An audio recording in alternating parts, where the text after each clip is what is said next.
See, in my past, I always thought about all the different ways other people could interpret what I was saying or doing. I mean, we're talking, this was pretty much on a constant basis, on a daily basis. If I got engaged in conversations, which, you know, if you know me, I talk a lot, I share a lot, and I would always, and I'm not saying this is entirely a bad thing, because the part of it that I think is good is when, let's say for example, I'm speaking about something spiritual or religious, and I know the person that I'm speaking to holds a particular faith, like holds belief in, say, Christianity, or even more specifically, something like Catholicism, and we're talking about something spiritual or religious in nature. I will always keep in mind that person's, what I think, you know, they're knowing that they're a Christian or knowing that they're a Catholic, how, at least in some small part, what their faith may say about what I'm sharing.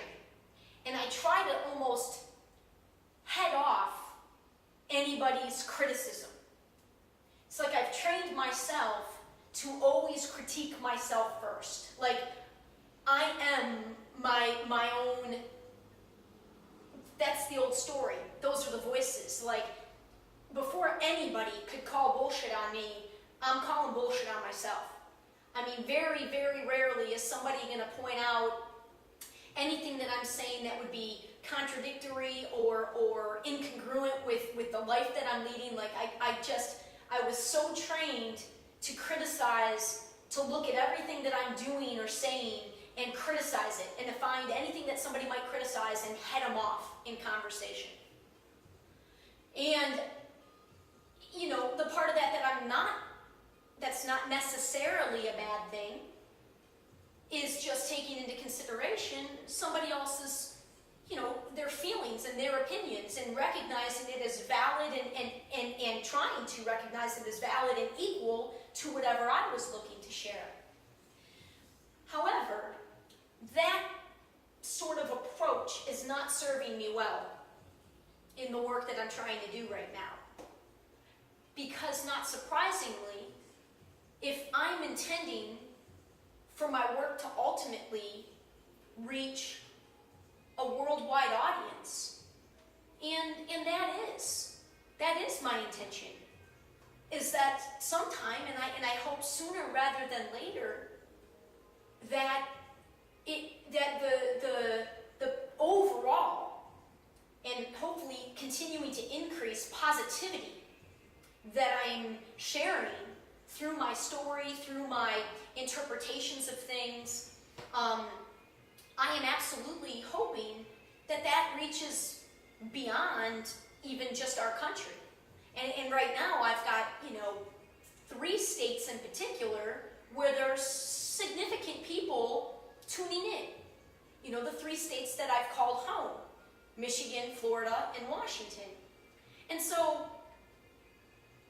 I can't get in the heads of every single possible thought or feeling or interpretation that others are going to have of what I'm doing, or I'll drive myself mad. And I am pretty certain that that's one of the reasons why I feel like I'm not as far as I could be. And it's not, it's being gentle with myself, it's not beating myself up, but I have to be very real about my situation. And, you know, this is not to get pity or anything. This is me today just continuing to be very real and sharing, because this is part of the story. I have created for myself, well, not surprisingly, a very similar, it's what my whole life has been up until this point. And I got myself sort of deep into this path before I was able to fully recognize that it still wasn't adult Alyson kind of running the show. It was still the kid within me, emotionally, that was causing, or at least one of the biggest factors in the behaviors that I was doing, the choices that I was making.